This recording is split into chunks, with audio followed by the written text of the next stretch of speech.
ನಮಸ್ತೆ ಸ್ನೇಹಿತರೆ, ಇವತ್ತು ನಾವು ಸಮಾಜಶಾಸ್ತ್ರದಲ್ಲಿ ಗ್ರಾಮಗಳ ಆರ್ಥಿಕ ಸಮಸ್ಯೆಗಳ ಬಗ್ಗೆ ತಿಳ್ಕೊಳ್ಳೋಣ. ಗ್ರಾಮಗಳ ಆರ್ಥಿಕ ಸಮಸ್ಯೆಗಳು. ಭಾರತದ ಗ್ರಾಮಗಳು ಎದುರಿಸುತ್ತಾ ಬಂದಿರುವಂತಹ ಆರ್ಥಿಕ ಸಮಸ್ಯೆಗಳನ್ನು ಎರಡು ಪ್ರಕಾರಗಳಾಗಿ ವಿಂಗಡಿಸಲಾಗಿದೆ. ಒಂದು, ಕೃಷಿ ಸಂಬಂಧಿತ ಆರ್ಥಿಕ ಸಮಸ್ಯೆಗಳು, ಕೃಷಿ ಸಂಬಂಧಿತ ಆರ್ಥಿಕ ಸಮಸ್ಯೆಗಳು ಮತ್ತು ಇತರ ಆರ್ಥಿಕ ಸಮಸ್ಯೆಗಳು. ಗ್ರಾಮಗಳ ಕೃಷಿ ಸಂಬಂಧಿತ ಆರ್ಥಿಕ ಸಮಸ್ಯೆಗಳು. ಅದರಲ್ಲಿ 1ನೇ ಪಾಯಿಂಟ್, ಸಾಂಪ್ರದಾಯಿಕ ಹಾಗೂ ಅವೈಜ್ಞಾನಿಕ ಕೃಷಿ ಪದ್ಧತಿ. ಸಾಂಪ್ರದಾಯಿಕ ಹಾಗೂ ಅವೈಜ್ಞಾನಿಕ ಕೃಷಿ ಪದ್ಧತಿ. 2, ನೀರಾವರಿಯ ಸೌಕರ್ಯದ ಕೊರತೆ, ನೀರಾವರಿ ಸೌಕರ್ಯದ ಕೊರತೆ. 3, ಸಣ್ಣ ಭೂ ಹಿಡುವಳಿಗಳ ಸಮಸ್ಯೆ, ಸಣ್ಣ ಭೂ ಹಿಡುವಳಿಗಳ ಸಮಸ್ಯೆ. ಇನ್ನು ಗ್ರಾಮಗಳ ಇತರ ಆರ್ಥಿಕ ಸಮಸ್ಯೆಗಳಲ್ಲಿ ಸಾಲದ ಹೊರೆ ಅಥವಾ ಋಣದ ಭಾರ, ಸಾಲದ ಹೊರೆ ಅಥವಾ ಋಣದ ಭಾರ. ಸಣ್ಣ ರೈತರುಗಳ ಅಸಹಾಯಕತೆ, ಸಣ್ಣ ರೈತರುಗಳ ಅಸಹಾಯಕತೆ. ಭೂರಹಿತ ಕೃಷಿ ಕಾರ್ಮಿಕರ ಸಮಸ್ಯೆ, ಭೂರಹಿತ ಕೃಷಿ ಕಾರ್ಮಿಕರ ಸಮಸ್ಯೆ. ದೋಷಪೂರ್ಣ ಮಾರಾಟ ವ್ಯವಸ್ಥೆ, ದೋಷಪೂರ್ಣ ಮಾರಾಟ ವ್ಯವಸ್ಥೆ. ಸಾರಿಗೆ ಸಂಪರ್ಕ ಸಾಧನಗಳ ಕೊರತೆ, ಸಾರಿಗೆ ಸಂಪರ್ಕ ಸಾಧನಗಳ ಕೊರತೆ. ಬಡತನ ಮತ್ತು ನಿರುದ್ಯೋಗ, ಬಡತನ ಮತ್ತು ನಿರುದ್ಯೋಗ. ಇನ್ನು ಸಾಮಾಜಿಕ ಸಮಸ್ಯೆಗಳಲ್ಲಿ ಅನಕ್ಷರತೆ, ಮೂಢನಂಬಿಕೆ ಮತ್ತು ಅರ್ಥರಹಿತ ಆಚರಣೆಗಳು, ಜಾತೀಯತೆ ಮತ್ತು ಅಸ್ಪೃಶ್ಯತೆ. ಅಲಕ್ಷ್ಯಕ್ಕೆ ಒಳಗಾದ ಗ್ರಾಮೀಣ ಸ್ತ್ರೀಯರು, ನಾಗರಿಕ ಸೌಲಭ್ಯಗಳ ಕೊರತೆ, ಅನಾರೋಗ್ಯ. ಇವಿಷ್ಟು ಸಾಮಾಜಿಕ ಸಮಸ್ಯೆಗಳು. ಗ್ರಾಮಗಳ ರಾಜಕೀಯ ಸಮಸ್ಯೆಗಳು, ರಾಜಕಾರಣದ ಗುಣಮಟ್ಟದ ಕುಸಿತ, ಗ್ರಾಮೀಣ ಏಕತೆಗೆ ಮಾರಕವಾಗುತ್ತಿರುವ ರಾಜಕಾರಣಗಳು, ರಾಜಕೀಯದ ಸರ್ವಾವೃತ್ತತೆ ಹಾಗೂ ಸರಕಾರದ ಮೇಲಿನ ಅವಲಂಬನೆ. ಇವಿಷ್ಟು ಗ್ರಾಮೀಣ ಸಮಾಜದ ಆರ್ಥಿಕ, ಸಾಮಾಜಿಕ, ರಾಜಕೀಯ ಸಮಸ್ಯೆಗಳು. ಮೊದಲಿಗೆ ಗ್ರಾಮಗಳ ಆರ್ಥಿಕ ಸಮಸ್ಯೆಗಳನ್ನು ನೋಡುವ. ಆರ್ಥಿಕ ಸಮಸ್ಯೆಯಲ್ಲಿ 2 ವಿಧ. ಒಂದು, ಕೃಷಿ ಆಧಾರಿತ ಸಮಸ್ಯೆಗಳು, ಮತ್ತೊಂದು ಇನ್ನಿತರ ಆರ್ಥಿಕ ಸಮಸ್ಯೆಗಳು. ಕೃಷಿ ಆಧಾರಿತ ಆರ್ಥಿಕ ಸಮಸ್ಯೆಗಳು. ಭಾರತದ ಗ್ರಾಮಗಳು ಕೃಷಿ ಮತ್ತು ಕೃಷಿ ಉತ್ಪಾದನೆಯನ್ನು ಆಧರಿಸಿ ನಿಂತಿದೆ. ರಾಷ್ಟ್ರೀಯ ಆದಾಯದಲ್ಲಿ ಕೃಷಿ ಕ್ಷೇತ್ರದ ಪಾಲು ಕುಸಿಯುತ್ತಾ ಹೋಗಿದ್ದು, ಇಂದಿಗೂ ದೇಶದ 65% ಮಂದಿ ಕೃಷಿಯನ್ನೇ ಅವಲಂಬಿಸಿಕೊಂಡಿದ್ದಾರೆ. ಇನ್ನು ಇದರಲ್ಲಿ ಬರುವಂತಹ ಸಮಸ್ಯೆ, ಒಂದು, ಸಾಂಪ್ರದಾಯಿಕ ಹಾಗೂ ಅವೈಜ್ಞಾನಿಕ ಕೃಷಿ ಪದ್ಧತಿ. ಸಾಂಪ್ರದಾಯಿಕ ಹಾಗೂ ಅವೈಜ್ಞಾನಿಕ ಕೃಷಿ ಪದ್ಧತಿ. ಭಾರತದ ಗ್ರಾಮಸ್ಥರು ಇಂದಿಗೂ ಹಳೆಯ ಮಾದರಿಯ ಬೇಸಾಯ ಕ್ರಮವನ್ನೇ ಅನುಸರಿಸುತ್ತಿದ್ದಾರೆ. ಜಗತ್ತಿನ ಹಲವೆಡೆ ಕೃಷಿ ಉತ್ಪಾದನಾ ಪ್ರಕ್ರಿಯೆಯ ನಾನಾ ಹಂತಗಳಲ್ಲಿ ಹೊಸ ವಿಧಾನಗಳಿಂದ ಬಳಸಲಾಗುತ್ತಿದ್ದರೂ ಭಾರತದ ಗ್ರಾಮಸ್ಥರು ಇವುಗಳಿಗೆ ಇನ್ನೂ ಅಪರಿಚಯಸ್ಥರಾಗಿ ಉಳಿದಿದ್ದಾರೆ. ಉಳುವುದು, ಬಿತ್ತನೆ ಮಾಡುವುದು, ಗೊಬ್ಬರ ಹಾಕುವುದು, ಕಳೆ ಕೀಳುವುದು, ಕಟಾವು ಮಾಡುವುದು, ಗಿಡದಿಂದ ಕಾಳುಗಳನ್ನು ಬೇರ್ಪಡಿಸುವುದು, ಬೇರ್ಪಡಿಸಿದ ಧಾನ್ಯದ ಕಾಳನ್ನು ಶುದ್ಧೀಕರಿಸುವುದು, ಇಂತಹ ಕೃಷಿ ಕಾರ್ಯಗಳು ನಮ್ಮಲ್ಲಿ ಇಂದಿಗೂ ಹಳೆಯ ಮಾದರಿಯಲ್ಲೇ ನಡೆಯುತ್ತಾ ಇರುವಂಥದ್ದು. ಇಂತಹ ಕೃಷಿ ಕಾರ್ಯಗಳು ನಮ್ಮಲ್ಲಿ ಇಂದಿಗೂ ಹಳೆಯ ಮಾದರಿಯಲ್ಲಿ ನಡೆಯುವುದರಿಂದ ರೈತರು ಸುರಿಯುವ ಮಾನವ ಶ್ರಮಕ್ಕೆ ತಕ್ಕುದಾದ ಪ್ರತಿಫಲ ದೊರೆಯುತ್ತಿಲ್ಲ. ಆಹಾರೋತ್ಪಾದನೆಯಲ್ಲಿ ನಾವು ಸ್ವಾವಲಂಬಿಗಳಾಗಿದ್ದರೂ ನಮ್ಮ ಸರಾಸರಿ ಉತ್ಪಾದಕ ಸಾಮರ್ಥ್ಯ ಬಹಳ ಕಡಿಮೆ ಇರುವಂಥದ್ದು. ಇಲ್ಲಿ ಹೊಸ ಮಾದರಿಯ ಸಾಧನ ಸಲಕರಣೆಯ ಸದುಪಯೋಗ ಕೂಡ ಮಾಡದಿರುವಂಥದ್ದು ಇದು ಸಮಸ್ಯೆಗೆ ಕಾರಣವಾಗಿರುವಂಥದ್ದು. 2ನೇ ಪಾಯಿಂಟ್ನಲ್ಲಿ ನೀರಾವರಿ ಸೌಕರ್ಯದ ಕೊರತೆ. ನೀರಾವರಿ ಸೌಕರ್ಯದ ಕೊರತೆ. ಭಾರತದ ಹೆಚ್ಚಿನ ಗ್ರಾಮಗಳ ರೈತರು ಇಂದಿಗೆ ಕೃಷಿ ಕಾರ್ಯಗಳಿಗಾಗಿ ಮಳೆಯ ನೀರನ್ನೇ ಅವಲಂಬಿಸಬೇಕಾಗಿದೆ. ಸಾಗುವಳಿ ಮಾಡುತ್ತಿರುವ 64% ಕೃಷಿ ಭೂಮಿ ಇಂದಿಗೂ ಮಳೆಯ ನೀರನ್ನೇ ನೆಚ್ಚಿಕೊಂಡಿದೆ. ಕೆಲವು ಕಡೆಗಳಲ್ಲಿ ಮಾತ್ರ ಬೃಹತ್ ಅಣೆಕಟ್ಟುಗಳನ್ನು ನಿರ್ಮಿಸಿ ನಿರಂತರ ನೀರಿನ ಪೂರೈಕೆ ಮಾಡಲಾಗಿದೆ. ಸಣ್ಣ ನೀರಾವರಿ, ಕೆರೆ ಕುಂಟೆಗಳ ರಿಪೇರಿ ಇವುಗಳ ಬಗ್ಗೆ ಗಮನ ಹರಿಸದೇ ಇರುವುದರಿಂದ ಇರುವ ನೀರನ್ನು ಕೃಷಿ ಕಾರ್ಯಕ್ಕೆ ಬಳಸಲಾಗದ ವಾತಾವರಣವಿದೆ. ಸದಾ ಪ್ರವಾಹದಿಂದ ತುಂಬಿ ತುಳುಕುವ ನದಿಗಳು ಒಂದು ಕಡೆ ಅಪಾರ ಹಾನಿ ಮಾಡುತ್ತಿದ್ದರೆ, ಇನ್ನೊಂದೆಡೆ ನೀರು ಬತ್ತಿ ಹೋದ ಚಿಕ್ಕ ಪುಟ್ಟ ನದಿಗಳು ಅನಾವೃಷ್ಟಿಯ ಛಾಯೆಯನ್ನು ತರುವಂತಿದೆ. ಅವಶ್ಯವಿದ್ದಷ್ಟು ನೀರು ಸಿಗದೇ ಇರುವುದರಿಂದ ಕೃಷಿ ಭೂಮಿಯಲ್ಲಿ ಒಂದು ಬಾರಿಗಿಂತಲೂ ಹೆಚ್ಚು ಬೆಳೆ ತೆಗೆಯುವುದು ಹೆಚ್ಚಿನ ಕಡೆಗಳಲ್ಲಿ ಸಾಧ್ಯವಾಗುತ್ತಿಲ್ಲ. ಇನ್ನು ಸಣ್ಣ ಭೂ ಹಿಡುವಳಿಗಳ ಸಮಸ್ಯೆ. ಭಾರತದ ಗ್ರಾಮಸ್ಥರ ಭೂ ಹಿಡುವಳಿಗಳ ಸರಾಸರಿ ಗಾತ್ರ ಬಹು ಚಿಕ್ಕದಾಗಿರುವಂಥದ್ದು. ಸಣ್ಣ ಪ್ರಮಾಣದ ಕುಟುಂಬಗಳು ಅಂದರೆ 1 ಹೆಕ್ಟೇರಿಗೂ ಚಿಕ್ಕ ಗಾತ್ರದ ಭೂ ಹಿಡುವಳಿಗಳನ್ನು ಹೊಂದಿದೆ. ಇವುಗಳಲ್ಲಿ 22% ಕುಟುಂಬಗಳಿಗೆ ಭೂ ಒಡೆತನವೇ ಇಲ್ಲ. 25% ಕುಟುಂಬಗಳು ಅರ್ಧ ಹೆಕ್ಟೇರಿಗೂ ಚಿಕ್ಕ ಗಾತ್ರದ ಹಿಡುವಳಿಯನ್ನು ಹೊಂದಿದೆ. ಕುಟುಂಬದ ಅಣ್ಣ ತಮ್ಮಂದಿರು ಬೇರೆ ಹೋದಾಗ ಅವರ ಭೂ ಹಿಡುವಳಿಗಳು ಕೂಡ ಛಿದ್ರವಾಗಿ ಅದರ ಗಾತ್ರ ಇನ್ನಷ್ಟು ಕುಗ್ಗಿ ಹೋಗುತ್ತದೆ. ಗ್ರಾಮಗಳ ಇತರ ಆರ್ಥಿಕ ಸಮಸ್ಯೆಗಳನ್ನು ನೋಡುವ. ಇಷ್ಟು ನೋಡಿದ್ದು ನಾವು ಕೃಷಿ ಆಧಾರಿತ ಆರ್ಥಿಕ ಸಮಸ್ಯೆಗಳು. 1 ಸಾಂಪ್ರದಾಯಿಕ ಹಾಗೂ ಅವೈಜ್ಞಾನಿಕ ಕೃಷಿ ಪದ್ಧತಿ. 2 ನೀರಾವರಿ ಸೌಕರ್ಯದ ಕೊರತೆ. 3 ಸಣ್ಣ ಭೂ ಹಿಡುವಳಿಗಳ ಸಮಸ್ಯೆ. ಇನ್ನು ಗ್ರಾಮಗಳ ಇತರ ಆರ್ಥಿಕ ಸಮಸ್ಯೆಗಳು ಅಂತ ಬಂದಾಗ ಭಾರತದ ಗ್ರಾಮಗಳು ಹಲವಾರು ಆರ್ಥಿಕ ಸಮಸ್ಯೆಗಳಿಂದಾಗಿ ಹಿಂದುಳಿದಿದೆ. ಗ್ರಾಮಸ್ಥರನ್ನು ಸದಾ ಕಾಡುತ್ತಲೇ ಬಂದಿರುವ ನಮ್ಮ ಗ್ರಾಮಗಳ ಮುಖ್ಯವಾದ ಆರ್ಥಿಕ ಸಮಸ್ಯೆಗಳು ಹೀಗಿದೆ. 1 ಸಾಲದ ಹೊರೆ ಅಥವಾ ಋಣದ ಭಾರ. ಭಾರತದ ಗ್ರಾಮಗಳು ಹಲವಾರು ಆರ್ಥಿಕ ಸಮಸ್ಯೆಗಳಿಂದಾಗಿ ಹಿಂದುಳಿದಿದೆ.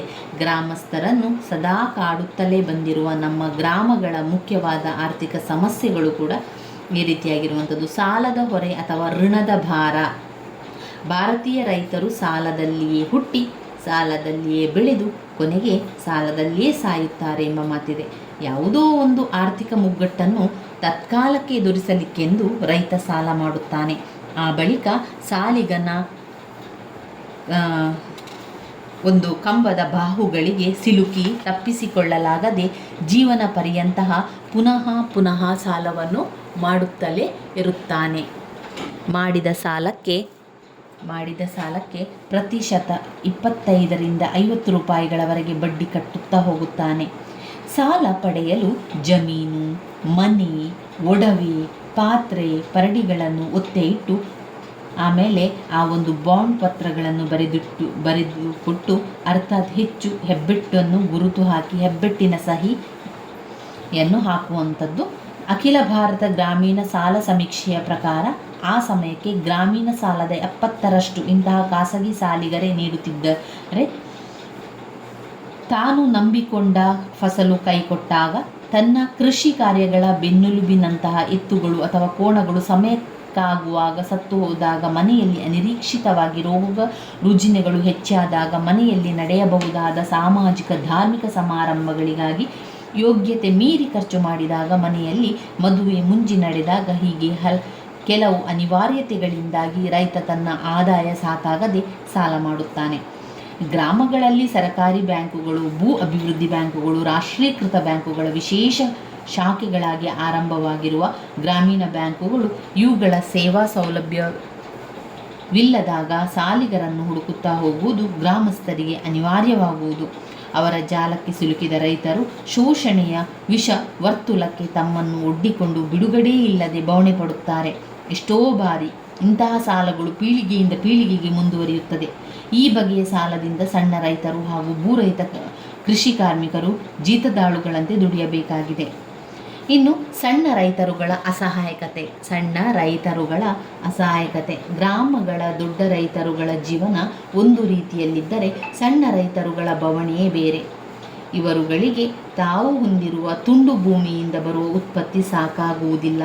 ಬಿಡುವಿನ ಸಮಯದಲ್ಲಿ ತಾವು ಸಿದ್ಧವಿದ್ದರೂ ಮಾಡಲು ಯೋಗ್ಯವಿರುವುದಿಲ್ಲ. ತಾವು ಮಾಡಬೇಕು ಅಂತಾದರೆ ಉದ್ಯೋಗವೇ ಇರುವುದಿಲ್ಲ.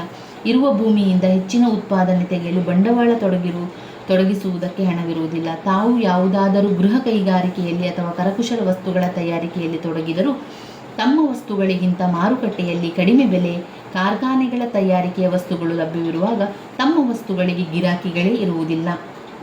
ಇನ್ನು ಭೂರಹಿತ ಕೃಷಿ ಕಾರ್ಮಿಕರ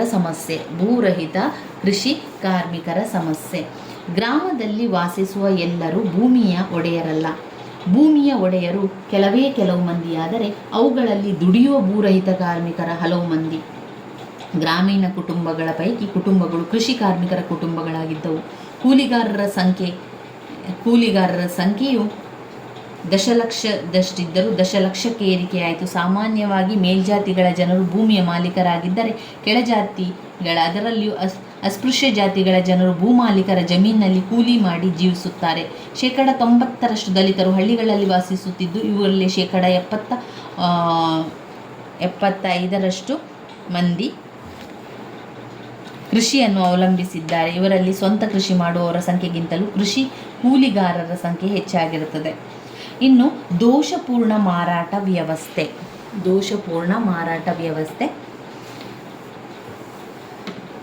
ಮಾರಾಟ ಮಾಡುವಂಥದ್ದೆಲ್ಲ ದೋಷಪೂರಿತವಾಗಿರುವಂಥದ್ದನ್ನು ಕಾಣ್ಬೋದು. ಇಲ್ಲಿ ತಾವು ಬೆಳೆದ ಫಸಲಿಗೆ ನ್ಯಾಯೋಚಿತವಾದ ಬೆಲೆ ಸಿಗುವುದಿಲ್ಲ, ಸಿಗಬಹುದಾದ ಭರವಸೆಯೂ ಕೂಡ ಇಲ್ಲ ಎನ್ನುವುದಾದರೆ ರೈತರಿಗೆ ಕೃಷಿ ಕಾರ್ಯಗಳಲ್ಲಿ ವಿಶೇಷ ಆಸಕ್ತಿ ಮೂಡಲಾರದು. ಇಂತಹ ಪರಿಸ್ಥಿತಿ ಭಾರತದಲ್ಲಿದೆ. ರೈತರಿಗೆ ತಾವು ಬೆಳೆದ ಬೆಳೆಯನ್ನು ನ್ಯಾಯೋಚಿತವಾದ ಬೆಲೆಗೆ ಮಾರಾಟ ಮಾಡಲು ಸರಿಯಾದ ವ್ಯವಸ್ಥೆ ಇಲ್ಲ. ಇಲ್ಲಿ ಕೃಷಿ ಉತ್ಪಾದನೆ ಕನಿಷ್ಠ ಬೆಲೆಯನ್ನು ಸರ್ಕಾರದ ಕಡೆಯಿಂದ ನಿಗದಿ ಮಾಡಿಲ್ಲ. ರೈತರಿಗೆ ಅನುಕೂಲವಾಗುವಷ್ಟು ಹತ್ತಿರದಲ್ಲಿ ಮಾರುಕಟ್ಟೆಗಳ ಸ್ಥಾಪನೆಯಾಗಿಲ್ಲ. ದೂರದ ಮಾರುಕಟ್ಟೆಗೆ ತಮ್ಮ ಉತ್ಪಾದನೆಯನ್ನು ಕೊಂಡುಕೊಂಡು ಹೋಗಲು ಸರಕು ಸಾಗಾಣಿಕೆಯ ಸಮಸ್ಯೆ ಇದೆ. ಇಂತಹ ಪರಿಸ್ಥಿತಿಯಲ್ಲಿ ಮಧ್ಯವರ್ತಿಗಳಾದ ವ್ಯಾಪಾರಸ್ಥರು ರೈತರಿಂದ ಕೃಷಿ ಉತ್ಪನ್ನಗಳನ್ನು ಅವರ ಮನೆಗಳಿಗೆ ಬಂದು ಅತ್ಯಂತ ಕಡಿಮೆ ಬೆಲೆಗೆ ಕೊಂಡುಕೊಳ್ಳುತ್ತಾರೆ. ತಾವು ಅಧಿಕ ಲಾಭ ಪಡೆಯುತ್ತಾರೆ. ಈ ಸ್ಥಿತಿ ಇಂದಿಗೂ ಪೂರ್ಣವಾಗಿ ಬದಲಾಗಿಲ್ಲ ಅಂತ ಹೇಳ್ಬೋದು. ಇನ್ನು ಸಾರಿಗೆ ಸಂಪರ್ಕ ಸಾಧನದ ಕೊರತೆ. ಗ್ರಾಮ ಪ್ರದೇಶಗಳಲ್ಲಿ ಸಾರಿಗೆ ಸಂಪರ್ಕಗಳು ಇಂದಿಗೂ ಕೂಡ ಆಧುನಿಕ ಜೀವನದ ನರನಾಡಿಯಿದ್ದಂತೆ. ಈ ರಂಗದಲ್ಲಿ ಅದ್ಭುತ ಪ್ರಗತಿಯಾಗಿದ್ದರೂ ಭಾರತೀಯ ರೈತರ ಮಟ್ಟಿಗೆ ಅದಿನ್ನೂ ಅಲಭ್ಯ. ತಾವು ಬೆಳೆದ ವಸ್ತುಗಳ ಸಾಗಾಣಿಕೆಗೆ, ತಮಗೆ ಬೇಕಾದ ವಸ್ತುಗಳನ್ನು ಕೊಂಡು ತರಲು, ತಮ್ಮ ಮಕ್ಕಳ ಮರಿಗಳ ಶಿಕ್ಷಣಕ್ಕಾಗಿ ಗ್ರಾಮೀಣ ಯುವಕರ ಅರೆಕಾಲಿಕ ಉದ್ಯೋಗಗಳ ದೃಷ್ಟಿಯಿಂದ ಉತ್ತಮ ಸಾರಿಗೆ ಸಂಪರ್ಕ ವ್ಯವಸ್ಥೆ ಬಹುದೊಡ್ಡ ವರದಾನವಾಗುತ್ತದೆ. ಆದರೆ 2 ಚಕ್ರದ ಎತ್ತಿನ ಬಂಡಿ, ಕೊನೆಗೆ ಬೈಸಿಕಲ್ ಕೂಡ ಹೋಗದಂಥ ಸ್ಥಿತಿಯಲ್ಲಿ ಇನ್ನು ಕೆಲವು ಗ್ರಾಮಗಳು ನಮ್ಮಲ್ಲಿವೆ. ವರ್ತಮಾನ ಪತ್ರಿಕೆಗಳು, ಅಂಚೆ ಕಚೇರಿ, ಬ್ಯಾಂಕು, ಪೊಲೀಸ್, ಟೆಲಿಫೋನು, ಮೋಟಾರ್ ಬಂಡಿಗಳು ಮುಂತಾದವುಗಳ ಸೇವೆ ಪಡೆಯಲು ಅದೆಷ್ಟೋ ದೂರ ಕಾಲು ನಡಿಗೆಯಲ್ಲಿ ನಡೆಯುವಂತಹ ಪರಿಸ್ಥಿತಿ ಇಂದಿಗೂ ಕೂಡ ನಾವು ಕಾಣ್ಬೋದು. ಇನ್ನು ಬಡತನ ಮತ್ತು ನಿರುದ್ಯೋಗ ಗ್ರಾಮೀಣ ಪ್ರದೇಶದ ಸಾಮಾಜಿಕ ಆರ್ಥಿಕ ಸ್ವರೂಪದ ಸಮಸ್ಯೆಗಳಾಗಿದೆ. ಬಡತನವು ಭಾರತೀಯರ ಬೆಂಬತ್ತಿದ ಭೂತದಂತೆ ಕಾಡುತ್ತದೆ. ಯೋಜನಾ ಆಯೋಗದಲ್ಲಿ ಅಂಕಿಅಂಶಗಳಂತೆ ಗ್ರಾಮೀಣ ಪ್ರದೇಶದಲ್ಲಿ ಇಂದಿಗೂ 260.3 ದಶಲಕ್ಷ ಜನ, ಅಂದರೆ 26.1% ಅಧಿಕ ಮಂದಿ ಇನ್ನೂ ಬಡತನದ ಸ್ಥಿತಿಯಿಂದ ಹೀನ ಮಟ್ಟದಲ್ಲಿದ್ದಾರೆ. ಅವೈಜ್ಞಾನಿಕ ವ್ಯವಸಾಯ ಪದ್ಧತಿ, ಲಾಭಕರವಲ್ಲದಷ್ಟು ಚಿಕ್ಕ ಗಾತ್ರದ ಭೂ ಹಿಡುವಳಿಗಳು, ಗ್ರಾಮೀಣ ಸಾಲದ ಹೊರೆ, ನಿರುದ್ಯೋಗ, ಏರುತ್ತಿರುವ ಜನಸಂಖ್ಯೆ, ಪೌಷ್ಟಿಕ ಆಹಾರಗಳ ಇಲ್ಲದಿರುವಿಕೆ, ಇದೆಲ್ಲ ಕೂಡ ಈ ಮುಂತಾದ ಕಾರಣಗಳಿಂದಾಗಿ ಗ್ರಾಮೀಣ ಬಡತನ ಇನ್ನೂ ಕೂಡ ನಮ್ಮ ಗ್ರಾಮದಲ್ಲಿ ಬಾಧಿಸ್ತಾನೆ ಇದೆ. ಇನ್ನು ನಿರುದ್ಯೋಗ ಸಮಸ್ಯೆ ಕೂಡ ಕಾಡುವಂಥದ್ದು. ಇವಿಷ್ಟು ಗ್ರಾಮೀಣ ಸಮಾಜದ ಆರ್ಥಿಕ ಸಮಸ್ಯೆಗಳಲ್ಲಿ ಬರುವಂಥದ್ದು. ಗ್ರಾಮೀಣ ಸಮಾಜದ ಆರ್ಥಿಕ ಸಮಸ್ಯೆಗಳಾಗಿರುವಂಥದ್ದು. ಗ್ರಾಮೀಣ ಸಮಾಜದ ಆರ್ಥಿಕ ಸಮಸ್ಯೆಗಳಲ್ಲಿ ಮತ್ತೊಮ್ಮೆ ಪಾಯಿಂಟ್ಸ್ ಹೇಳ್ತಾ ಹೋಗ್ತೇನೆ. ಒಂದು, ಕೃಷಿ ಸಂಬಂಧಿತ ಆರ್ಥಿಕ ಸಮಸ್ಯೆಗಳು ಮತ್ತು ಇನ್ನಿತರ ಆರ್ಥಿಕ ಸಮಸ್ಯೆಗಳು. ಕೃಷಿ ಸಂಬಂಧಿತ ಆರ್ಥಿಕ ಸಮಸ್ಯೆಗಳಲ್ಲಿ ಸಾಂಪ್ರದಾಯಿಕ ಹಾಗೂ ಅವೈಜ್ಞಾನಿಕ ಕೃಷಿ ಪದ್ಧತಿ, ನೀರಾವರಿ ಸೌಕರ್ಯದ ಕೊರತೆ, ಸಣ್ಣ ಭೂ ಹಿಡುವಳಿಗಳ ಸಮಸ್ಯೆ. ಗ್ರಾಮದ ಇತರ ಆರ್ಥಿಕ ಸಮಸ್ಯೆ ಅಂತ ಬಂದಾಗ ಸಾಲದ ಹೊರೆ ಅಥವಾ ಋಣದ ಭಾರ, ಸಣ್ಣ ರೈತರುಗಳ ಅಸಹಾಯಕತೆ, ಭೂರಹಿತ ಕೃಷಿ ಕಾರ್ಮಿಕರ ಸಮಸ್ಯೆ, ಜೀತದಾಳು ಸಮಸ್ಯೆ, ದೋಷಪೂರ್ಣ ಮಾರಾಟ ವ್ಯವಸ್ಥೆ, ಸಾರಿಗೆ ಸಂಪರ್ಕ ಸಾಧನದ ಕೊರತೆ, ಬಡತನ ಮತ್ತು ನಿರುದ್ಯೋಗದ ಸಮಸ್ಯೆಗಳು. ಇನ್ನು ಬರುವಂಥದ್ದು ಗ್ರಾಮೀಣ ಸಮಾಜದ ಸಾಮಾಜಿಕ ಸಮಸ್ಯೆಗಳು. ಗ್ರಾಮೀಣ ಸಮಾಜದ ಸಾಮಾಜಿಕ ಸಮಸ್ಯೆಗಳಲ್ಲಿ 1, ಅನಕ್ಷರತೆ, 2, ಮೂಢನಂಬಿಕೆಗಳು ಮತ್ತು ಅರ್ಥರಹಿತ ಆಚರಣೆಗಳು, 3, ಜಾತೀಯತೆ ಮತ್ತು ಅಸ್ಪೃಶ್ಯತೆ, 5, ಅಲಕ್ಷ್ಯಕ್ಕೆ ಒಳಗಾದ ಗ್ರಾಮೀಣ ಸ್ತ್ರೀಯರು, 6, ನಾಗರಿಕ ಸೌಲಭ್ಯಗಳ ಕೊರತೆ, 7, ಅನಾರೋಗ್ಯ.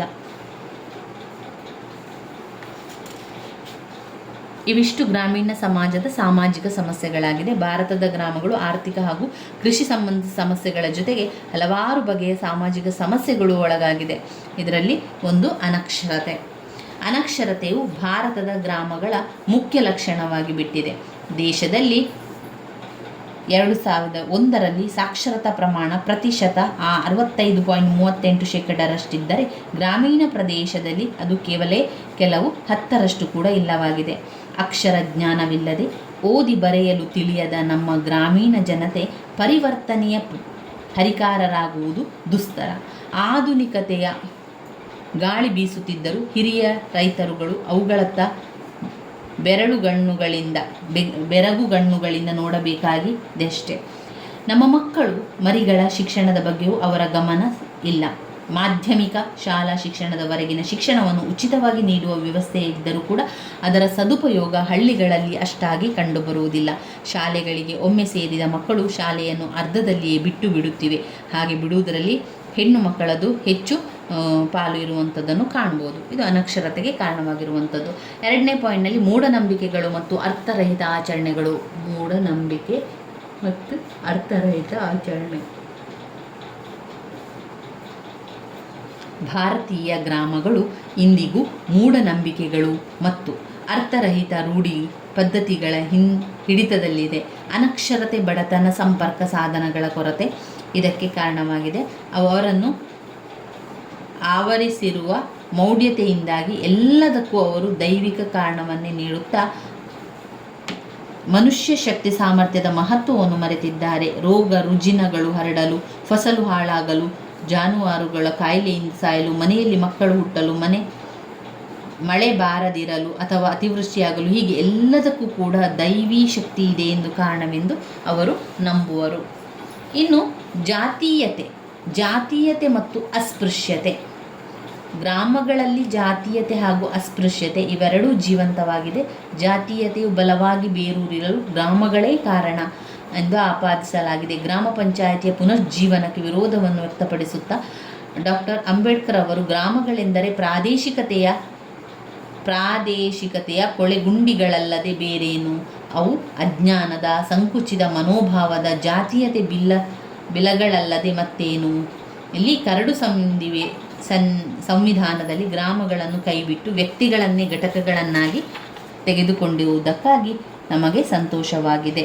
ಇನ್ನು ಬರುವಂಥದ್ದು ಅಲಕ್ಷ್ಯತೆಗೆ ಒಳಗಾದ ಗ್ರಾಮೀಣ ಸ್ತ್ರೀಯರು. ಅಲಕ್ಷ್ಯಕ್ಕೆ ಒಳಗಾದ ಗ್ರಾಮೀಣ ಸ್ತ್ರೀಯರು ಬಹಳ ಅವಗಣನೆಗೆ ಒಳಗಾಗಿದ್ದು ಅವರಿಗೆ ಕನಿಷ್ಠ ಮಟ್ಟದ ಅಂತಸ್ತು ನೀಡಲಾಗಿದೆ.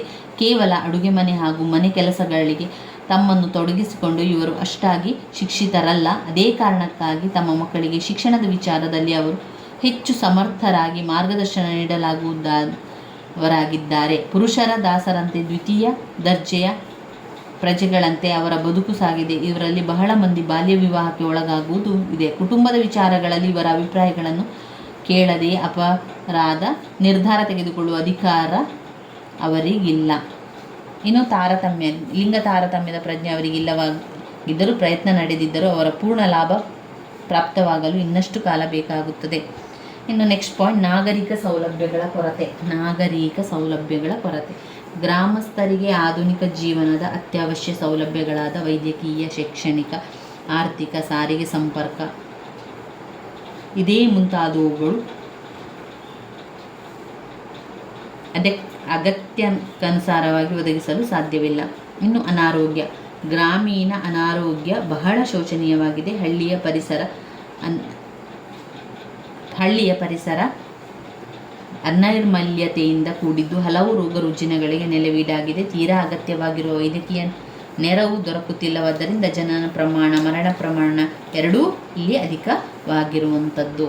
ಇವಿಷ್ಟು ಗ್ರಾಮೀಣ ಸಮಾಜದ ಸಾಮಾಜಿಕ ಸಮಸ್ಯೆಗಳು. ಮತ್ತೊಮ್ಮೆ ಸಾಮಾಜಿಕ ಸಮಸ್ಯೆಯನ್ನು ಹೇಳ್ತಾ ಹೋಗ್ತೇನೆ. ಅನಕ್ಷರತೆ, ಮೂಢನಂಬಿಕೆಗಳು ಮತ್ತು ಅರ್ಥರಹಿತ ಆಚರಣೆಗಳು, ಜಾತೀಯತೆ ಮತ್ತು ಅಸ್ಪೃಶ್ಯತೆ, ಅಲಕ್ಷ್ಯಕ್ಕೆ ಒಳಗಾದ ಗ್ರಾಮೀಣ ಸ್ತ್ರೀಯರು, ನಾಗರಿಕ ಸೌಲಭ್ಯದ ಕೊರತೆ, ಅನಾರೋಗ್ಯ. ಇನ್ನು ಬರುವಂಥದ್ದು ಗುರಾಮೀಣ ಸಮಾಜದ ರಾಜಕೀಯ ಸಮಸ್ಯೆಗಳು. ರಾಜಕೀಯ ಸಮಸ್ಯೆಗಳಲ್ಲಿ ರಾಜಕಾರಣದ ಗುಣಮಟ್ಟದ